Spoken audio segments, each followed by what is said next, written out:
হরে কৃষ্ণ সুধী ভক্তবৃন্দ, আশা করি আপনারা সকলে ভজন কুশলে আছেন। আবার একটি নতুন ভিডিওতে আপনাদের সকলকে জানাই স্বাগত। সকলকে জানাই শুভ সকাল। আজকে মঙ্গলবার, সকলকে জানাই পয়লা বৈশাখের অনেক অনেক অনেক শুভেচ্ছা, শুভ নববর্ষ। তো আজকে সকালটা এইভাবেই শুরু হয়েছে। চলুন ভিডিওটি দেখতে থাকুন, নিশ্চয়ই আপনাদের খুব ভালো লাগবে। আর নববর্ষের প্রথম দিনে আমরা কি করছি না করছি সবকিছুই আজকে আপনাদের সঙ্গে শেয়ার করব।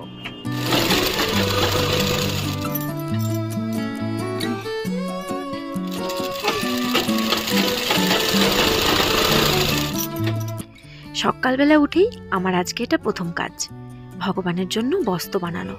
আরতি কমপ্লিট করেই তাই বসে গেছি বস্ত্র বানাতে। আজকে এই হলুদ কাপড়টা দিয়ে একটা বস্ত্র বানাবো। সেরকম কোনো কিছু ডিজাইন করব না, শুধু একটু সুন্দর করে গুছিয়ে বানিয়ে দেব। আমি যখন ছোট ছিলাম, বছরের এই প্রথম দিনটাতে নতুন জামা কাপড় পরতাম, অনেক রকম খাবার খেতাম। এখন যেহেতু বড় হয়ে গেছি, এখন আর ওই খেয়ালটা কেউ রাখে না। তাই আমার খুব ইচ্ছা ছিল ভগবানকে নতুন বস্ত্র দেব।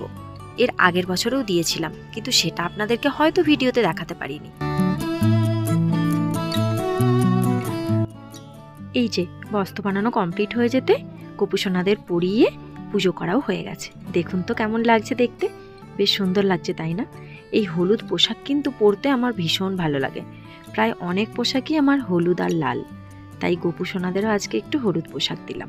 এই মুকুটটাও আমি নিজে হাতেই বানিয়েছি। কেমন লাগছে কিন্তু অবশ্যই কমেন্ট করে জানাবেন। চলুন ওইদিকে রান্নার কাছে যাই।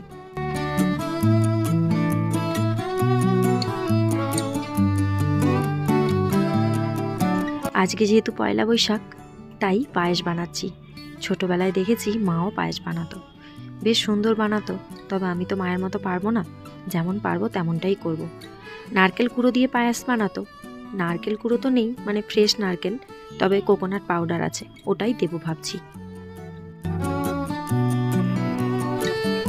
সবেমাত্র বেগুন ভাজাটা হয়েছে, আর এখানে RCM এর সয়াবিনগুলোকে সেদ্ধ করে রেখেছিলাম। ওগুলোকে এখন ভালো করে একটু জল দিয়ে ধুয়ে নেব। তারপরে ভগবানের বাসনগুলো আছে, ওগুলোকে একটু তেঁতুল দিয়ে ভিজিয়ে রেখেছিলাম, ওগুলো ধুয়ে নেব, তারপরে রান্না করব।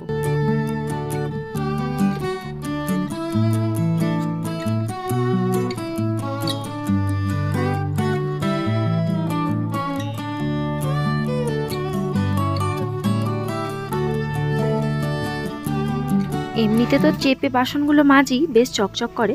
তবে সপ্তাহে একবার এরকম করে তেঁতুল ভিনিগার দিয়ে একটু মেজে নিই, যাতে আরও একটু নতুনের মতন লাগে দেখতে।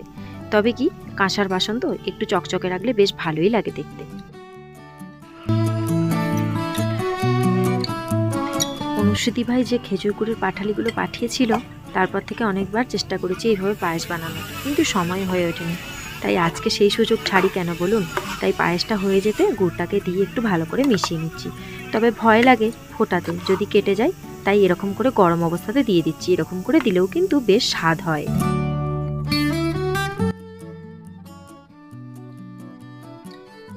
নববর্ষের স্টাইল চলছে দু ভাইয়ের।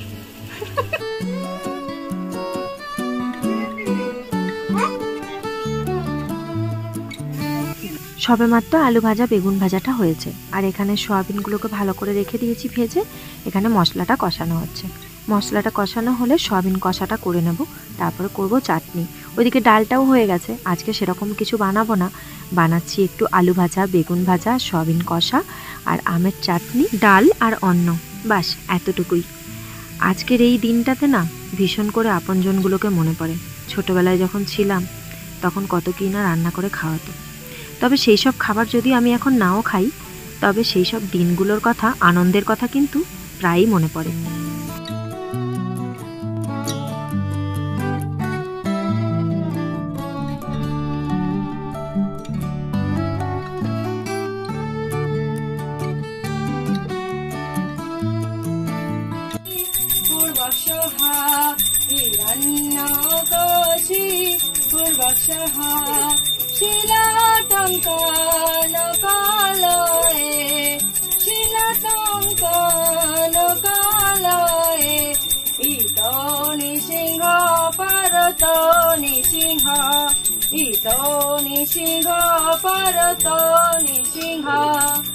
যত যত জামি তত এই তো ভোগ আরতি হয়ে যেতে ভোগটাকে নামিয়ে নিয়েছি। এবার সকলকে ভোগ নিবেদন করে দেব। ফুড ব্লগিং চলছে এখন। হরিসিংহা স্ট্রিট। হরিসিংহা স্ট্রিট। আপনারা এখানে দেখতে পাচ্ছেন। বৌদি আপনার নামটা? নাম স্পেশাল জেন ফুড।